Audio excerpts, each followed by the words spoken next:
नमस्कार. आज आपण आलेलो आहोत मुर्टी या गावामध्ये आणि आपले प्रगतशील शेतकरी ज्ञानदेव शिंदे साहेबांच्या ह्या प्लॉटला आपण व्हिजिट करतोय. आपल्यासोबत आकाश वाळे साहेब पण आहेत आणि आज वाळे साहेबांना पण बघायचे होते रिझल्ट आणि आम्ही पण स्वतः बघण्यासाठी आलेलो होतो हे रिझल्ट.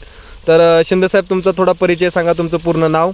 शिंदे ज्ञानदेव मारुती, गाव मुर्टी, तालुका बारामती, जिल्हा पुणे. यस तर थँक्यू. तर हा ऊस आपण बघतोय साहेब, ह्या ऊसाची काय कंडिशन होती पहिली? हा ऊस आहे ना एकदम गुडघे एवढा होता, नसतं असं बारीक बारीक काय ते आपण म्हणतो पांढरा नसल्यासारखं जळायला लागल्यासारखा ऊस होता.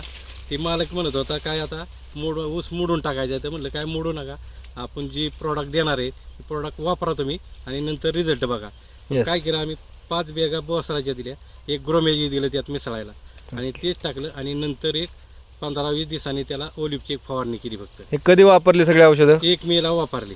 1 मेला हे वापरलेले आहेत औषधं. आणि आज तारीख आहे मित्रांनो 22 ऑगस्ट आणि ह्या ऊसाची आजची कंडिशन तुम्ही बघू शकता.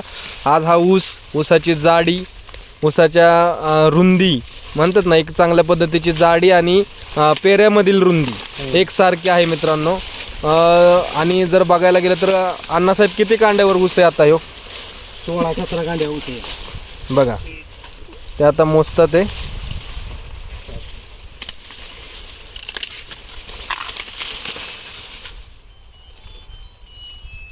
16-17 कांड्या मग आज मला सांगायचं एक 16 ते 17 कांड्यावरती ऊस भेटलेला आहे.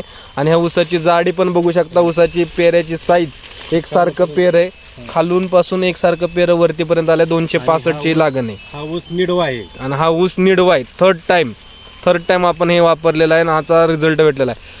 अण्णासाहेब, इंडिया ॲग्रोचे रिझल्ट कसे भेटतात ते तुम्हाला सगळ्या प्रोडक्टला? 1 नंबर जबरदस्त रिझल्ट आहेत इंडिया ॲग्रोचे. जबरदस्त. तर थँक्यू. जय हिंद, जय महाराष्ट्र. ओके.